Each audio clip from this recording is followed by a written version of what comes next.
दोस्तों, क्या अकेले हो जब इंसान आपको की एक मौका कहानी। मिले कि आपके एक बटन दबाने से पूरी दुनिया में जितने भी लोग हैं सारे गायब हो जाएंगे और यह पूरी दुनिया आपकी हो जाएगी, तो क्या आप उस बटन को दबाएंगे?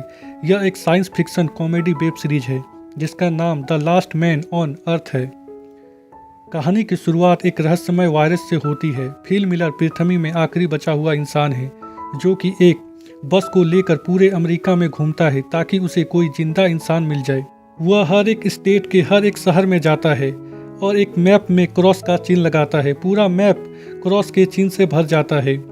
वह हर एक जगह से कीमती सामान और पेंटिंग को चुरा लेता है और जब उसे कोई इंसान नहीं मिलता तो वह अपने शहर टेक्सन लौटने का फैसला करता है और आखिरी प्रयास के रूप में वह हर बोर्ड में अलाइव इन टेक्सन लिखता है ताकि कोई इंसान उसके संदेश को पढ़कर उसे ढूंढता हुआ टेक्सन आ सके। फिल मिलर टेक्सन में सबसे बड़े घर को अपने घर के रूप में चुनता है और चुराए गए सारे सामान और पेंटिंग को उस घर में लगा देता है और अपने फैमिली को याद करता है। रात के समय वह गॉड से अपने किए गए कामों के लिए माफ़ी मांगता है और अपने लिए एक लड़की की मांग करता है। अगली सुबह वह अंडरपैंट में ही शॉपिंग करने के लिए जाता है। वह सुपरमार्केट के कांच को एक पिस्तल से तोड़ देता है क्योंकि उसे पता था कि उसे कोई देख नहीं रहा है। वह हर उस काम को करता है जो कि एक नॉर्मल इंसान नहीं करता। वह सुपरमार्केट के अंदर एक बहुत बड़े कैन के डिब्बे को गिरा देता है और महंगी महंगी शराब और बहुत सारा अडल्ट मूवी अपने साथ अपने घर ले आता है। वह कुछ ही दिनों में इंसानी रहन सहन और शिष्टाचार को पूरी तरह से भूल गया था। वह अपने अकेलेपन को दूर करने के लिए गलियों में गेंदबाजी, लैंप लाइट को बॉलिंग पिन की तरह यूज करना या फिर लग्जरीज कार को आपस में टकराना, इस तरह का पागलपन उसे अपने अकेलेपन से निपटने में मदद करता था। वह अपने जन्मदिन को अकेले ही मनाता है और अपने फैमिली वालों को याद करता है कि वह किस तरह अपने फैमिली वालों के साथ बर्थडे मनाता था और उसे सेलिब्रेट करता था। उसके अकेलेपन को दूर करने के लिए उसके साथ कोई नहीं था। वह हर रात भगवान से अपने लिए एक लड़की को मांगता था। इसी तरह 5 महीने का समय बीत जाता है। फिल मिलर के पूरे घर में प्लास्टिक और कूड़े कचरे का ढेर लग जाता है जिसे साफ करने में ना उसकी कोई दिलचस्पी थी और ना ही उसे लग रहा था कि इसे साफ करने में कोई फायदा है। शराब में वह नहाता था और उसी को पीने लगता था, बिल्कुल एक बच्चे की तरह। वह एक स्विमिंग पूल की लकड़ी को काटकर बाथरूम की तरह यूज करने लगा था और बॉल में फेस बनाकर उनसे बातें करने लगा था। रात के समय वह एक लड़की के स्टैचू को घूरता रहता था और हर समय लड़की और सेक्स के बारे में सोचता रहता था। वह उस स्टैचू को किस करता है पर उसका हाथ टूट जाता है और इसी के साथ फिल मिलर का दिल भी टूट गया था। वह मरने का मन बना लेता है और वह अपने दोस्तों से हार मानने के लिए माफ़ी मांगता है और कहता है कि तुम लोग इंसान नहीं हो। और वह अपने कार को स्टार्ट करता है और एक बहुत बड़े पत्थर से अपने कार को टकराने जा ही रहा होता है कि तभी उसकी नज़र काले धुएं में जाती है। वह समझ जाता है कि वहाँ पर कोई जिंदा इंसान है, शायद कोई लड़की। इसीलिए वह अपने मरने का मन छोड़ देता है और सीधा उस धुएं की ओर जाता है जहाँ उसे कुछ ऐसा देखने को मिलता है जो कि वह सालों से देखना चाहता था। एक लड़की का बरा जिसे किसी ने सूखने के लिए डाला था। फिल मिलर उस बरा को सूंघने लगता है और बेहोश हो जाता है कि वह एक सुंदर लड़की के गोद में है जो कि उसे किस कर रही है। तभी उसे वास्तव में होश आता है और वह देखता है कि एक लड़की उसे किस कर रही है। वह सुंदर तो नहीं पर उम्र में उससे बड़ी होती है जो कि फिल मिलर को CPR दे रही थी क्योंकि उसे लग रहा था कि फिल मिलर मर रहा है।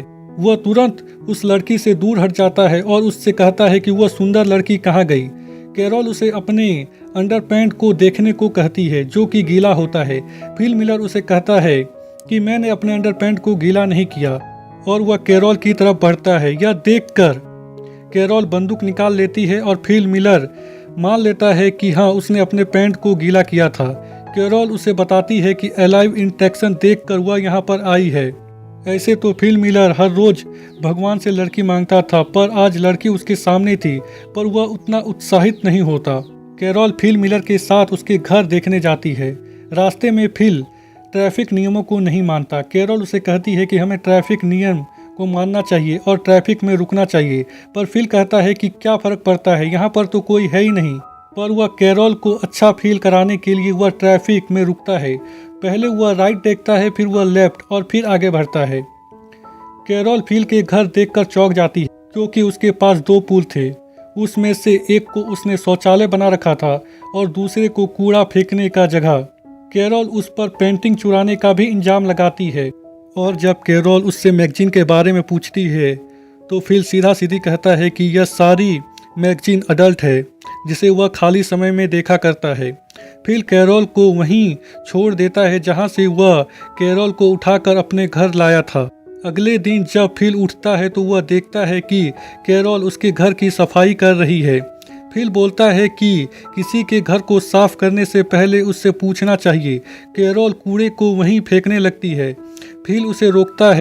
ये लोग सुपरमार्केट जाते हैं जहां कैरोल उसे बोलती है कि हैंडीक्राफ्ट के पार्किंग स्थल में गाड़ी पार्क मत करो, पर फिल बोलता है कि क्या फ़र्क पड़ता है कि हम कहीं भी गाड़ी पार्क करें, इस पूरी दुनिया में हम दोनों ही बचे हैं, यह पूरी दुनिया खाली है और मैं कहीं भी गाड़ी पार्क करूं, क्या फ़र्क पड़ता है।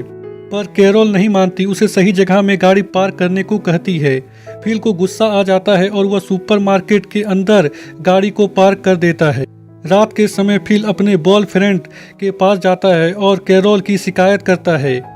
अगले दिन जब कैरोल उसके पास के घर में रहने आती है तो फिल उसे रोकने की कोशिश करता है और जब कैरोल नहीं रुकती तो फिल अपने पैंट को खोल देता है ताकि कैरोल उसे असभ्य इंसान समझकर वहां से चली जाए। पर कैरोल उससे बात करने लगती है। फिल उसे रुकने को कहता है और जब कैरोल नहीं रुकती तो फिल अपने पैंट को पहन लेता है। कैरोल को लग रहा था कि भगवान ने उसे और फिल को इस दुनिया को चलाने के लिए चुना है, पर फिल कहता है कि तुम इस दुनिया में अगर आखिरी औरत भी बची तो मैं तुम्हारे साथ सेक्स नहीं करूंगा, और वहां से चला जाता है। कैरोल फिल के पास जाती है। वह टॉयलेट कर रहा होता है। कैरोल फिल से उसके बगीचे में पानी लाने के लिए मदद मांगती है ताकि वह फ्रेश और ताजे वेजिटेबल उगा सके, पर फिल मना कर देता है तो कैरोल उसके सामने ताजे टमाटर खाकर उसे चिढ़ाने लगती है ताकि फिल उसकी मदद करे, पर फिल उसकी मदद नहीं करता। रात में फिल उसके बगीचे में जाकर सारे टमाटर को खा लेता है और जब अगले दिन कैरोल उसके घर जाती है तो वह देखती है कि फिल के पूरे कपड़े में टमाटर लगा हुआ है, पर फिल साफ साफ मना कर देता है कि उसने टमाटर नहीं खाई। फिल देखता है कि पानी लाने की कोशिश करने में कैरोल के पैर में चोट लग गई है। अगले दिन फिल देखता है कि कैरोल उसी की तरह पूल में लकड़ी का बोर्ड लगाकर उसे टॉयलेट में बदल रही थी। कैरोल फिल से कहती है कि तुम सही थे, हमें भगवान ने इस दुनिया को चलाने के लिए नहीं चुना है। जब हम पानी को अपने घर तक नहीं ला सकते तो हम इस दुनिया को क्या चलाएंगे। यह बात फिल के दिल में लगती है और वह शहर के टैंकी से कैरोल के घर तक पानी लाने का व्यवस्था कर देता है। कैरोल यह देखकर बहुत ही खुश होती है और उसे रात के डिनर के लिए इनवाइट करती है जहां ये लोग ताजे सब्जी से बने डिनर का लुत्फ उठाते हैं। कैरोल फिल से कहती है कि तुमने मुझे अपना पैंट उतार कर दिखाया, शायद भगवान चाहता है कि हम इस दुनिया को आगे बढ़ाएं। फिल भी कैरोल के साथ सेक्स करने को तैयार हो जाता है, पर कैरोल शादी से पहले सेक्स नहीं करना चाहती थी। फिल कहता है कि क्या फर्क पड़ता है, यहाँ तो कोई देखने के लिए भी नहीं है। कैरोल शादी से पहले सेक्स करने को तैयार नहीं होती। वह बोलती है कि बिना शादी के वह बच्चे पैदा नहीं करेगी। फिल उसकी बात मान लेता है और उसे प्रपोज करता है शादी करने के लिए। कैरोल भी मान जाती है। फिल अपने घर चला आता है और यह एपिसोड यहीं पर ख़त्म हो जाती है।